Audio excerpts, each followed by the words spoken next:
Welcome back, my fellow watchers of the multiverse, to yet another If I Had Written episode. And in today's video, we're continuing the If I Had Written series with The Amazing Spider-Man 5.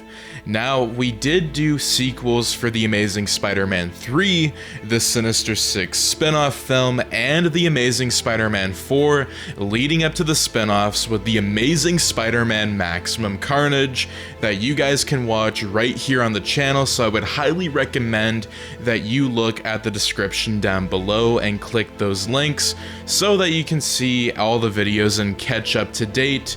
But this one was still highly requested, so I was like, why not just continue the Amazing Spider-Man franchise, because there's so much potential that just was all wasted, it never happened, and I really want to do this video. So that being said, if you guys are new to the channel, I would highly recommend that you check out the other If I Had Written videos. They're pre-writes, rewrites, canceled projects, and even just custom series. So that being said, I do want to say, make sure to subscribe, like, share, as supporting the channel really goes a long way with getting these videos out into the algorithm, and it just really helps me a lot. I would highly recommend even checking out the Patreon as well as the Substack, and there's so many different exclusive perks that you can get on different platforms, especially the Patreon, where we have like newsletters. You can see a lot of the behind the scenes artwork,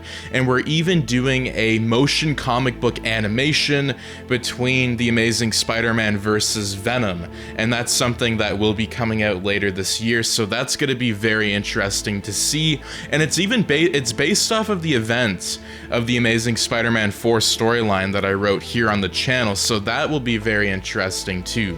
But that being said, grab some popcorn, grab whatever you have to do, and let's jump into the brand new video. Buried beneath the rubble of Monster Rock's underground facility, the mangled robotic arms of the evil scientist twitch as something tries to break free from the pile of concrete and steel. Pushing, scratching, and gnawing, the entity finally breaks free. Although Monster Rock perished in the explosion, some of the Carnage symbiotes survived. The symbiote wriggles its way through tiny gaps in the wreckage, moving with a purpose, like a hungry bloodhound digging for a rabbit. The symbiote drops into a clearing in the sewer where the battle had taken place. On the ground is an almost dried puddle of Peter's blood. The symbiote binds itself to Peter's blood, letting out a shrill screech as it does. 1 month later, MJ and Peter are on a date at a fancy Italian restaurant in downtown Queens. They have finished eating their meals and are holding hands at the table, looking lovingly into each other's eyes. MJ thanks Peter for taking her out, saying that it's nice to feel normal again. MJ has been traumatized by Monster Ock. She still sees his face sometimes in her dreams. Peter promises that he won't let anyone hurt her again. Just then, Wilson Fisk walks into the restaurant with his bodyguards and is ushered to a private booth in the back. As Fisk makes his way to his booth, he makes eye contact with Peter and flashes a smile at him. MJ asks Peter who that man is, to which Peter replies that it's Wilson Fisk, a man he's seen in the news.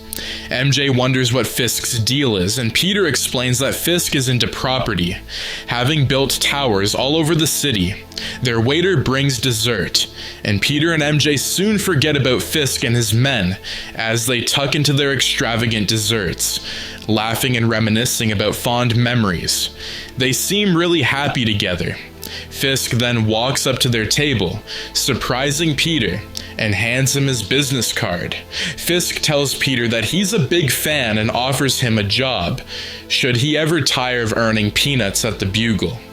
Peter is left speechless, unsure why Wilson Fisk would need the skills of a photojournalist. MJ reassures Peter that he's very talented, so it's no surprise that a high-profile businessman like Fisk would want to work with him. The following day, Peter walks into Fisk Tower and is greeted by name at the reception. He finds the situation strange, but the receptionist escorts him to the elevator and instructs him to take it all the way to the top floor, to Fisk's penthouse office. Peter rides the elevator 50 stories up to the penthouse, where he is met by an entire regiment of armed guards who step aside to let him pass. Fisk greets Peter warmly as he enters the office and invites him to take a seat. Fisk tells Peter that he's glad he called, and that together they're going to take over the city. Peter, confused, asks what Fisk could want with a journalist like him. Fisk laughs, making it clear that he's not interested in Peter's photos. Peter, still puzzled, says he has no idea why he's there. Fisk laughs again, and tells Peter that he thinks he knows. Peter's spidey sense begins to tingle, as he realizes that Fisk might know his secret identity. Fisk goes on to explain that his dreams extend far beyond the towers he builds. For months, Fisk has been running a $1 million covert surveillance operation aimed at eradicating all the crime families in New York. He's identified some major players, and that's where Peter comes in. Peter, catching on, guesses that Fisk wants him to write crime exposés, but Fisk quickly clarifies he doesn't want Peter, he wants Spider-Man. Peter, taken aback, tells Fisk that he's made a mistake, but Fisk reassures him that his secret is safe. Fisk explains that he doesn't trust the cops, they're dirty, so he's coming to Peter instead. He offers Peter a handsome reward for working with him. Peter is conflicted. Fighting crime is something he's always done for justice, not money. And he's unsure if Fisk is someone he can trust, especially now that he knows his secret identity. Fisk then takes Peter into his surveillance room, showing him some of the undercover crime operations he has uncovered. Peter is shocked by what he sees: arms dealers, drug labs, vehicle theft, and other mob-related crime groups. He's also impressed by Fisk's high-tech setup. Working together would allow him to catch more bad guys than before. After a moment of contemplation, Peter agrees to work with Fisk, but tells him that he's not in it for the money. He just wants to make NYC a safer place for everyone. Meanwhile, in the depths of the sewers, the symbiote has bound itself with the remnants of Peter's blood, and has grown from the tiny blob seen a month ago into what now resembles a disfigured version of Peter. The symbiote clone version of Peter is still growing, hence the disfiguration. Lurking in the shadows, it feeds off rats and any other unfortunate creatures that cross its path. The symbiote clone looks at its reflection in the sewer water, seemingly confused. It searches the sewers for an escape route, but finds none, and grows frustrated, letting out a monstrous scream. Later, around midnight, Spider-Man is on his first mission for Fisk. He snuck into the harbor to spy on a criminal organization that Fisk believes has ties with the Yakuza. Spider-Man sits atop a crane high above the docks, watching eagerly for any signs of nefarious activity.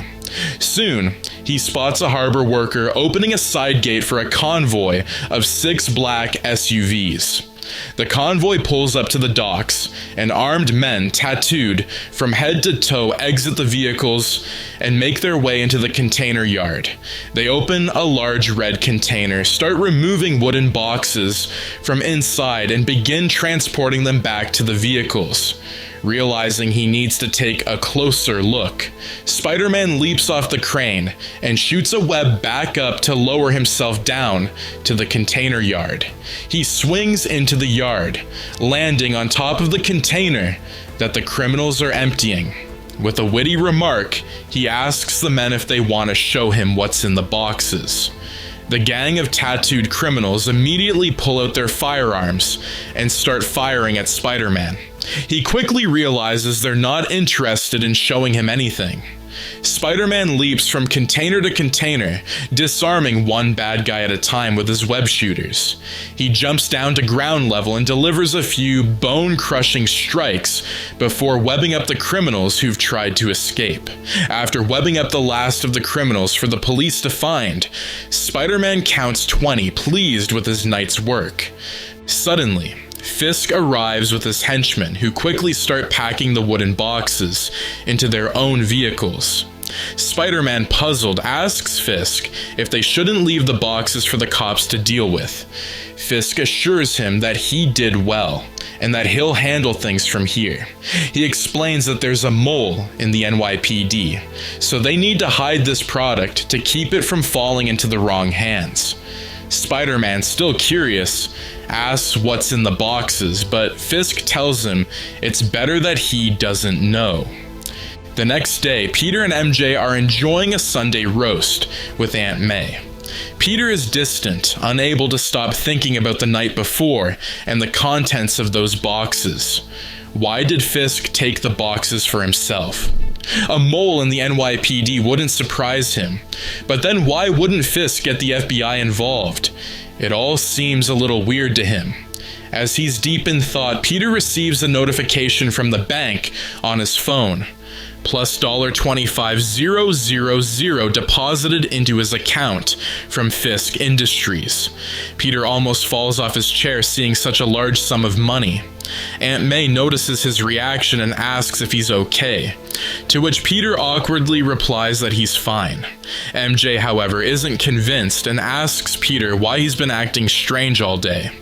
Peter, caught off guard, lies and tells them both that he actually applied for a new job taking pictures for Fisk, and that he's just a little rattled by the whole situation. Aunt May is impressed and jokes that maybe Peter will take them all on a holiday sometime soon, perhaps to Paris. They all laugh at May's joke and carry on eating. Later, while washing dishes after lunch, MJ asks Peter why he never mentioned anything about the new job. Peter, sticking to his lie, says he didn't want to jump the gun and that he only just found out about the position at the table. Meanwhile, at Fisk Tower, one of Fisk's surveillance team members informs him that they've picked up something interesting. They play Fisk a recording of a sound picked up in the sewers below the wreckage of Monster Ock's facility. The data from the audio doesn't match any living creature from Earth, but it does share similarities with audio recordings from the Carnage symbiote. Concerned, Fisk orders his convoy to prepare for immediate departure to the sewers. Back in the sewers, the clone has grown bigger and stronger, though its body is still not fully formed. The clone hears a drilling sound and gets startled. One of the sewer walls breaks open, and Fisk steps into the sewer to find the clone. Fisk is astonished by what he sees, but the clone, sensing danger, tries to attack him. However, it is quickly neutralized by Fisk's team with a sedative dart and an electromagnetic net.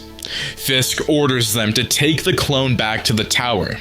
The following night, Spider-Man is on his way to another mission for Fisk. He swings through Lower Manhattan while Fisk communicates with him through an earpiece, alerting him to a location where a powerful crime family is about to make a deal with a foreign importer for a large amount of illegal product. Spider-Man arrives on the rooftop of the location and peers through a hole in the roof. Inside the warehouse, he sees two groups of people standing opposite one another in typical criminal fashion. On one side are a bunch of well-dressed individuals, armed to the teeth with as much firepower as they have diamonds. The other group is dressed entirely in black, also heavily armed. One of the fashionable men steps forward and presents a suitcase of cash on a table. A member of the group dressed in black starts counting the cash. Spider-Man, seeing an opportunity, drops down from the roof, hanging upside down until he is eye level with the person counting the cash. He quips that the scene looks pretty illegal. Immediately, the bad guys scatter and take cover, trying to shoot Spider-Man down as he swings around the warehouse. Spider-Man uses the structure of the warehouse as a base to propel himself from as he wraps up one bad guy after the next. He stops the last criminal who is trying to flee by shooting a lasso web at his ankles and tripping him up. Spider-Man then heads across the warehouse to see what the wealthy crime family was trying to purchase. He opens a briefcase to find a small explosive device with a biohazard signature on it. Just like in the last mission, Fisk's convoy arrives, this time without their boss. Spider-Man, concerned, asks where Fisk is and insists that the cops should be informed about this. In the wrong hands, this kind of weapon could cripple the whole city. One of Fisk's henchmen dismisses his concerns, stating that Fisk is busy. They quickly collect the bioweapon and the cash before making a hasty departure. As the sound of police sirens grows nearer, Spider-Man swings away. Back at Fisk Tower, Fisk has given the clone a room and stocked it with food.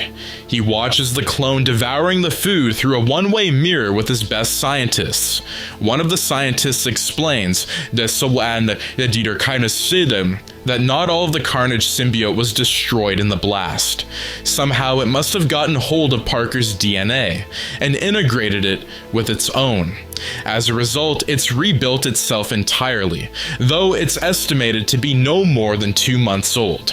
Fisk asks if it listens, to which the scientist replies that it can think, speak, and is highly intelligent, though it doesn't yet know a language that they can understand. Fisk orders all resources focused on the clone, demanding that it be fluent in English by the end of the week. A few days later, Peter is sitting pensively by the kitchen windowsill at Aunt May's house, watching the cars pass by on the street below. Aunt May, noticing his troubled demeanor, asks if his new job is going well. Peter admits that he's not sure and confides that something doesn't feel right. Aunt May, with a knowing smile, tells him that he was likely employed because he's the right person for the job. But Peter isn't convinced. He reveals that he lied. He's not taking photographs for Fisk. Instead, he's been helping Fisk catch all the city's biggest organized crime syndicates. Aunt May, concerned, remarks that it sounds dangerous, but Peter insists that's not what's bothering him. Aunt May advises Peter to trust his gut, assuring him that he'll do what's best. A few days later, Fisk walks into the weapons research facility, greeted by a team of scientists and mechanics. They eagerly unveil a suit of green battle armor with a long tail. One of the employees dons the suit for a demonstration, while the lead mechanic explains its abilities. The electromechanical tail can whip up to 100 miles per hour, with a tip equipped with a plasma beam, a laser hot enough to cut through almost anything. The employee in the suit demonstrates this by easily slicing through a titanium plate. The suit, they explain, will increase the wearer's durability and strength tenfold, which is evident from the test subject's display of power. The eyes are rigged with a transparent membrane, preventing Spider-Man from blinding the wearer with webs. The forearms are fully augmented with the latest generation of nanotechnology, allowing the user to switch between EMP blasters or pincers. The employee demonstrates how the nanotech switches between the pincers and blasters. Fisk, impressed, asks what they're calling it, and the mechanic proudly declares it the Scorpion. Meanwhile, Peter is at the Manhattan Detention Complex on behalf of the Daily Bugle. He convinced Jonah Jameson to get him access to interview one of the mafia bosses Spider-Man recently captured. Peter is escorted to the meeting room and sits down opposite the inmate, Angelo Mazzetti. Mazzetti, suspicious, asks if he knows Peter. Peter introduces himself as a reporter, but Mazzetti, uninterested, tells him to get lost and stands to leave. However, when Peter mentions Wilson Fisk, Mazzetti sits back down intrigued. Peter tries to probe Mazzetti for information about Fisk, but Mazzetti is reluctant, fearing for his family's safety if anything he says gets published. Mazzetti reveals that with Spider-Man doing Fisk's bidding, Fisk has become even more dangerous. Word on the street is that Kingpin's competition has been wrapped up by Spider-Man, and Fisk's goons have stolen all their assets while they were locked up. Mazzetti himself expects to be released soon, as the police don't have a crime to stick on him, and once out, he plans to kill Spider-Man. Peter, puzzled, asks who Kingpin is, to which Mazzetti replies that it's the name they use for Fisk. Mazzetti explains that while Fisk pretends to be a legal businessman, every cent of his money is dirty. But, Mazzetti warns, Peter didn't hear this from him. Back at Fisk Tower, Fisk prepares to enter the clone's room for the first time. He's briefed by a scientist who explains that the clone has picked up language incredibly quickly and learns at a phenomenal rate. It hasn't shown much aggression and seems eager to learn and evolve. Fisk, skeptical, says that with as much of Carnage as Parker in it, he'll find that aggression soon enough. As Fisk enters the room, he finds the clone looking at itself in the mirror. Now fully formed, it resembles Peter Parker almost identically, except for a red tinge in the pupils. The clone sees Fisk's reflection in the mirror and asks, "What am I?" Fisk replies, "A miracle." The clone, still confused, asks, "Who am I? Where do I come from?" Fisk tells him that he was once a great scientist, a thriving member of society, until Spider-Man stole his life.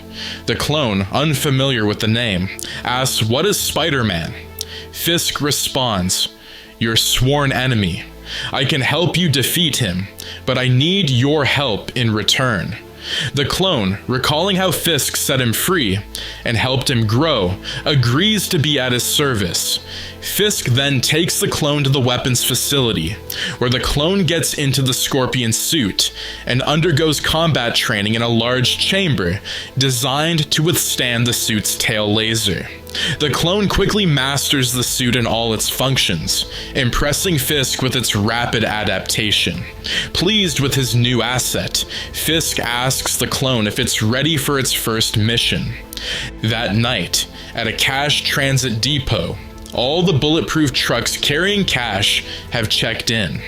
Inside the facility, the night shift workers are busy offloading cash from the trucks and putting it through counting machines to be sent off to various banks. There must be millions of dollars in this facility. Suddenly, a heavily armored vehicle smashes through the facility's front entrance like a battering ram. The security guards start firing their semi-automatic weapons at the vehicle. The Scorpion jumps out of the back and enters the facility, shrugging off the barrage of bullets thanks to the suit's bulletproof design. Scorpion uses its nanotech EMP blasters to neutralize the guards. Fisk's men then exit the armored vehicle and start loading it with bags of cash. Spider-Man, arriving just in time, swings into the building and aims a double-footed kick at the Scorpion. But Scorpion's tail reflexes are too fast, and Spider-Man is whipped away, crashing through a glass screen in one of the cash rooms. Spider-Man quickly recovers and tries to wrap Scorpion's arms up with his webs, but Scorpion uses his nanotech pincers to slice through them. Spider-Man attempts to get closer, but is blasted back by the EMP blasters. As Fisk's men finish loading the truck, Scorpion tells them to go on without him before the cops arrive, insisting he has unfinished business with Spider-Man. The henchmen follow Scorpion's orders and flee the scene. Spider-Man, still dizzy from the EMP blast, fires a barrage of webs at Scorpion to try and pin him to the wall, but the suit suit is too strong. Scorpion retaliates by firing his tail laser at Spider-Man, who backflips out of the way just in time. Scorpion continues to chase Spider-Man with the laser, causing massive destruction to the cash transit facility. Realizing the danger to civilians, Spider-Man flees the building and Scorpion gives chase, jumping 2 stories high and landing on a rooftop. Scorpion, with venom in his voice, tells Spider-Man that it's time to pay for what he did to him. Spider-Man, still confused, responds that he doesn't even know him. Scorpion tries to whip Spider-Man with his tail again, but this time Spider-Man is fast enough to avoid the strike. He webs up Scorpion's ankles and kicks him off the roof, sending him crashing 2 stories down onto a parked car. Spider-Man quickly webs Scorpion's body to the car to prevent him from moving. However, Scorpion uses his laser to cut through the web. As police sirens grow louder and nearer, Spider-Man tries to keep Scorpion webbed up, but Scorpion catches Spider-Man in the shoulder with his laser, badly wounding him. Spider-Man drops from his web and is hit by a truck on the way down. Seeing that the police are about to arrive, Scorpion opens a sewage drain and disappears. Spider-Man, injured but determined, slowly gets up and swings away before the authorities arrive. Scorpion returns to Fisk Tower through a secret underground tunnel. Frustrated, he gets out of his suit and expresses his anger. Later, the clone watches the news and sees the devastation caused by his escapades at the cash depot. Destroyed buildings and vehicles, raging fires, and terrified employees. The clone seems upset, knowing he is responsible. Fisk enters the room, and the clone, questioning the purpose of their actions, asks why they're doing this. Fisk coldly replies that it's a necessary measure. No great empire was built without a little violence. He assures the clone that he did well. The clone, conflicted, expresses that he doesn't want to hurt people.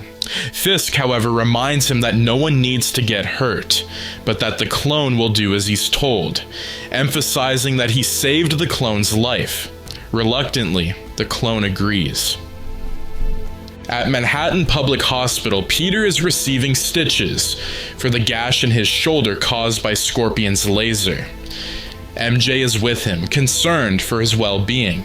She admits that she's not sure if she can handle seeing him constantly hurt like this, but Peter, trying to reassure her, says that he heals fast.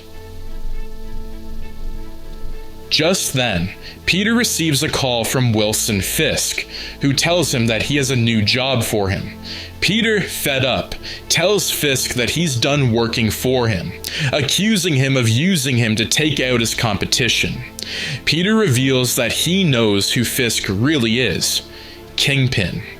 Fisk, unfazed, responds by noting that they both have their secrets, and ominously tells Peter that he'll be seeing him soon before hanging up. MJ, having overheard, asks Peter what the call was about, and Peter decides to tell her the whole truth about the situation with Fisk. MJ, worried, suggests that Fisk might reveal Peter's identity if he doesn't stop him first. Peter agrees that Fisk needs to be put behind bars as soon as possible, but realizes he needs evidence of his crimes. He decides to go to Fisk Tower to find some of the illegal cargo Fisk stole from his competitors. MJ, concerned for his safety, tells Peter that he can't go in his current state. He needs to heal first. But Peter, determined, insists that there isn't any time to waste. Spider-Man scales the exterior of Fisk Tower and finds an entry point at the top of the building. He takes the emergency stairwell down to the level of Fisk's penthouse.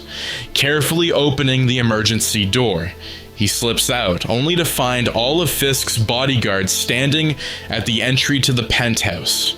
With his trademark wit, Spider-Man quips, "Do you guys ever take leave?" before making quick work of the bodyguards, leaving them webbed up and unconscious in the hallway.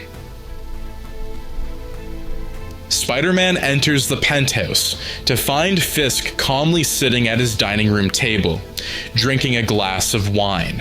Fisk, unsurprised, greets Spider-Man. Spider-Man, frustrated with himself, says, "I can't believe I let myself be manipulated by a criminal."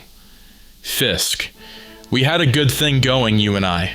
Spider-Man, "I'm taking you in one way or another." Fisk, "You have no evidence." Spider-Man, "I know you're keeping it here somewhere. Once I'm done with you, I'll find it and turn it over to the cops." Fisk, "No, you won't. You won't make it out of here alive. You see, with just the click of a button, the whole world will know who Spider-Man really is. I have a whole surveillance file with evidence proving your secret identity." Spider-Man, "I hope you like prison food." Fisk, "I see you've already met my new friend." Scorpion ambushes Spider-Man with an EMP blast. Spider-Man, "Ah, man, not this guy." Fisk, "Kill him." Scorpion smacks Spider-Man with his tail, sending him flying through the glass window out of the tower. Spider-Man uses his web shooters to latch back onto the tower and swing himself into a lower level of the tower. The Scorpion climbs down the side of the building to meet Spider-Man inside. Spider-Man, "I don't know how you got yourself involved with Fisk, but he's just using you." Scorpion fires a laser at Spider-Man and misses. The laser slices through the building and hits a gas valve, causing an explosion. Spider-Man is caught in the explosion and sent flying out the building again. Spider-Man is unconscious, falling through the air and plummeting towards the hard concrete below. He wakes up just in time and shoots his webs to stop him from splattering on the floor below. Spider-Man makes his way back up the tower into Fisk's surveillance room and downloads all the data onto a memory stick. He's sure that something on here will help put Fisk behind bars. As the data finishes downloading, Scorpion finds Spider-Man and throws him across the room. Spider-Man makes a run for it, and the Scorpion chases, tearing the building apart in the process, and they smash through one level after another. Spider-Man makes his way onto the rooftop. 3 levels of the tower are now ablaze following the explosion. Spider-Man faces off with Scorpion on the rooftop as the flames begin to grow higher. Spider-Man lands a few good combinations, but Scorpion grabs Spider-Man with his pincers and starts to crush his ribcage. Scorpion retracts his mask. Scorpion, "Remember me now." Spider-Man, "Impossible." Spider-Man removes his mask too. Scorpion, "What is this?" Spider-Man, "Fisk must have cloned my DNA somehow. I'm not sure." Fisk arrives on the rooftop with a rocket launcher. Fisk, "Kill him." The clone hesitates. He does not want to kill Peter. Fisk fires the rocket launcher at the two of them, and the clone throws Peter out of the way, taking the full blast of the rocket. We see the clone falling from the building into a cloud of smoke. Kingpin attacks Spider-Man as the tower erupts into flame around them. Spider-Man is wounded and his energy is spent, but still, his agility and strength gets the better of Kingpin, and he wraps the criminal up tightly with his web shooters. Spider-Man swings off the burning building, carrying the bundled Kingpin behind him, and drops the villain with the cops below, with the memory stick webbed to Fisk's forehead. Spider-Man swings home where MJ and Aunt May are waiting anxiously for his return. He tells them that he's okay and that the job is done. In the aftermath of the battle at Fisk Tower, investigators find a suit of high-tech green armor. However, there is no one inside the armored suit. It's been opened and it is empty. And that is going to be it for If I Had Written The Amazing Spider-Man 5. Now, what did you think of this episode? Do let me know in the comments down below, and we will be continuing with another part all the way up till 10, just like how we did with if I had written Sam Raimi's Spider-Man 4 through 10. I know it was crazy, we ended up doing 10 episodes, but we're also going to be doing the same with The Amazing Spider-Man, and it's gonna be leading up to this big giant Spider-Man multiverse crossover series, and I can't wait to showcase that here on the channel.